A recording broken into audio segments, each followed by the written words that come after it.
এই মেয়ে ওড়না পরে না, এই জন্য এই মেয়েকে ইফটিজিং করছে, এই মেয়ের হিজাব না, এই মেয়ের চরিত্র ভালো না। মানে ওড়নার সাথে আমাদের পোশাকের সাথে ইফটিজিং বা অন্যান্য কিছু হেনাস্তার সম্পর্কটা কী? মানে একটা ওড়না নিয়ে চলাফেরা, মানে বোরকা পরা মেয়েরা কীভাবে ধর্ষিত হচ্ছে না, তারা কেন ধর্ষিত হচ্ছে, এটা নিয়ে কেউ প্রশ্ন তোলে না। কিন্তু কেউ কোনো মেয়ে যদি এটার মধ্যে প্রতিবাদ করে, তাহলে তাকে নিয়ে বলা হয় এই সে নাস্তিক, সে ওড়না পরে না, সে অশ্লীল, সে চরিত্রহীন, এই জন্য সে ইফটিজিং হয়েছে, সে গণধর্ষণ হয়েছে। মানে নানা ধরনের আমাদের স্বাধীন দেশে দেখলে আমাদের পোশাক নিয়ে স্বাধীনতা নাই। যেমন আমাদের সবারই পোশাক বা কেউ হিজাব পরবে না, কেউ ওড়না নিয়ে চলাফেরা করবে, এটা আমাদের ব্যক্তিগত স্বাধীনতার বিষয় যে আমি কিভাবে চলাফেরা করব, আমার পোশাক কেমন হবে। কিন্তু সমাজকে দেখছে যে এসবের বিরুদ্ধে কোনো বা যারা মানে এই সেক্টরটাকে একদম করছে, মানে তাদের বিরুদ্ধে কোনো বিচার ব্যবস্থা বা আইনি ব্যবস্থা একদমই নেই। তো দেখবেন যে একটা বাসের ভিডিও ভাইরাল হয়েছে যে মেয়ে অন্যান্য আইনি দেখে তাকে বাসের মধ্যে হেনস্থা করা হচ্ছে এবং বাসের হেল্পার তার গায়ে হাতও তুলেছে। সে কেন সে অন্যান্য আইনি? মানে এই ধরনের ঘটনাগুলো কেন ঘটবে আমাদের দেশে, বা বিচার ব্যবস্থা কেন, আইন ব্যবস্থা কেন নেই, যে ইফটিজিং করার সাহস কেন হবে? আমাদের বিচার ব্যবস্থা দুর্বল হলেই তো আজকে আমাদের যে পথে ঘাটে ইফটিজিং হতে হচ্ছে বা নারীকে হেনস্থা করা হচ্ছে।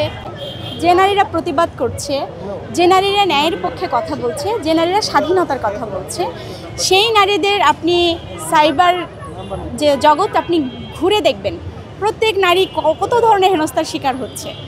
ফলে আজকে আমরা দেখি যে আমরা যখন কথা বলছি, একটা মুক্ত চিন্তার কথা বলছি, বা আমরা একটা মুক্তবুদ্ধি চর্চার কথা বলছি, বা আমরা প্রত্যেক মানুষের যে হিজাব পরে তারও স্বাধীনতার কথা বলছি, যে সালোয়ার কামিজ পরে তারও স্বাধীনতার কথা, অর্থাৎ পোশাকের স্বাধীনতা।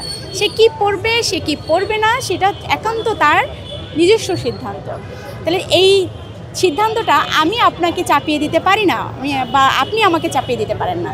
তাহলে এইটা আমাদের একটা সাধারণ গণতান্ত্রিক মূল্যবোধের জায়গা। আর যারা ট্যাগিং করে, সেই ট্যাগিং করে করে মানুষকে বিচ্ছিন্ন করে দিতে চায়। অর্থাৎ আপনি যখন আমাকে শাহবাগী বলছেন, এই ট্যাগটা দিয়ে আপনি আমাকে সমাজ থেকে বিচ্ছিন্ন করতে চাচ্ছেন। অর্থাৎ সমাজে যে প্রতিবাদের যে সুরটা, প্রতিবাদের যে ভাষাটা, সেই প্রতিবাদের ভাষাটা যেন বিচ্ছিন্ন হয়েই থাকে, প্রতিবাদের সুরটা যেন সংঘবদ্ধ না হয়। সেই জন্যই সংস্কৃতিতে চলে আসছে ট্যাগ করে করে তাকে বিচ্ছিন্ন করা, তাকে আহত করা, তাকে একা করে দেওয়া। ফলে এইটা আর আসলে কাজ করছে না। কারণ আপনি যেখানেই অন্যায় হবে, যেখানেই নিপীড়ন হবে, সেই নিপীড়নের বিরুদ্ধে মানুষ কথা বলবে। এটা হচ্ছে সভ্যতার দায়। কখনোই কোনো নিপীড়ন মানে কথাবিহীন, প্রতিবাদবিহীন সেই নিপীড়ন মানুষ সহ্য করবে বা মেনে নেবে, এরকম হয় না। এটা হয় না, এটা সভ্যতার বিরুদ্ধ। ফলে আজকে যতই ট্যাগিং দেওয়া হোক না কেন, সেই ট্যাগিংয়ের বিরুদ্ধে আমরা কথা বলবো।